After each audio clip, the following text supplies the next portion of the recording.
You ever hear the slogan, not the sharpest tool in the shed? Not this machine, because he tells us when the tool needs to be changed.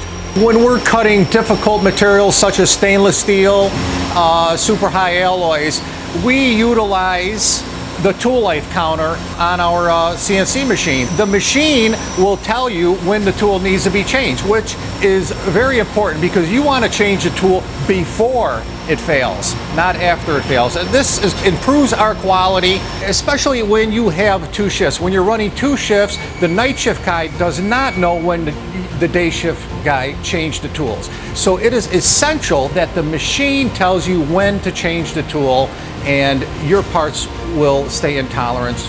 It also saves the customer material cost. Better quality workpieces, more consistent workpieces.